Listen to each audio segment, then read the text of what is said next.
Hello friends, good morning. అందరూ ఎలా ఉన్నారు? బాగున్నారా? Happy Friday.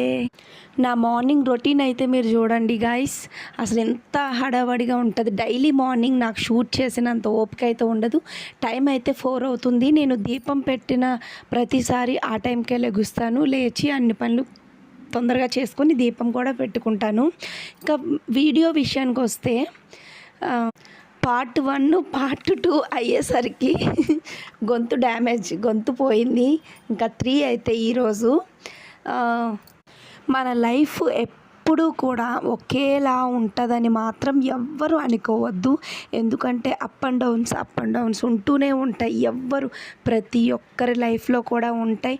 అవి తట్టుకొని నిలబడే శక్తి ఇవ్వాలని ఆ దేవుణ్ణి కోరుకోండి.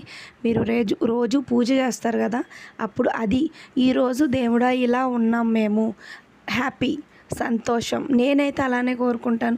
ఈ రోజుకి ఇలా ఉంది, అమ్మయ్య బాగుంది, రేపు ఎలా ఉంటుందో చూసుకో తండ్రి నువ్వు కొంచెం అని. ఇంకా అంతకు మించి కోరికలు ఏమొద్దు. రోజులు చూస్తే ఎలా ఉన్నాయి, ఈరోజు మనది, రేపు మనది కాదు.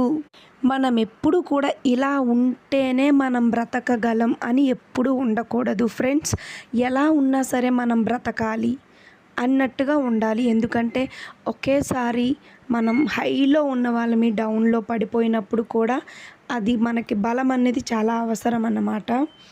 ఇప్పుడు మేము ఎందుకు చెప్తున్నానంటే ఇవన్నీ నేను ఫేస్ చేసిన ఒక్కొక్కటి మీకు చెప్తే మైండ్ పోతుంది. అసలు అన్ని ప్రాబ్లమ్స్ ఫేస్ చేసాం మేమిద్దరం, హస్బెండ్ వైఫ్ ఇద్దరం కూడా. చిన్న వయసులో నేనేదో పెద్ద మీకు చెప్పాలని కాదు, కాకపోతే కొంచెం మందైనా తెలుసుకుంటారు కదా, చూస్తారు కదా వీడియోని, నేర్చుకుంటారు అని చెప్పి. ఇప్పుడు మన ప్రాబ్లం మనకే తెలుసు, మన కష్టాలు మనకే తెలుసు. అలాంటప్పుడు ఫ్రెండ్స్, మీరు వాళ్ళు అనుకుంటారు, వీళ్ళు అనుకుంటారు, వాళ్ళు ఏమనుకుంటారో అవన్నీ పట్టించుకోవద్దు. మన పని మనం చేసుకొని పోవడమే. ఎవరేమనుకున్నా సరే ఐ డోంట్ కేర్ అన్నమాట. ఆ మైండ్ సెట్తో ఉండాలి మీరు ఎప్పుడు కూడా. మనం వీళ్ళ కోసం బ్రతకట్లేదు, మన కోసం మనం బ్రతుకుతున్నాం. మనకు నచ్చినట్టు మనం బ్రతుకుతాం. నన్ను ఎంతమంది మా వాళ్ళే అంటారు, నువ్వు ఫోన్లు ఎందుకు చెయ్యు, ఎప్పుడు మేమే చెయ్యాలా, ఏంటంత బిజీ, ఏం చేస్తావు, నీకు కేర్లెస్ ఎక్కువ, ఎవరిని పెద్ద పట్టించుకోవు, ఏంటి ఆ పొగరు అన్నట్టుగా అంటారు. మనకి తగిలిన దెబ్బ అలాంటిదన్నమాట. మేము ప్రాబ్లం ఫేస్ చేసినవన్నీ అలాంటి గట్టివి. అలా మారిపోతాం. అప్పుడు మనుషులు అలా మారుతాయి.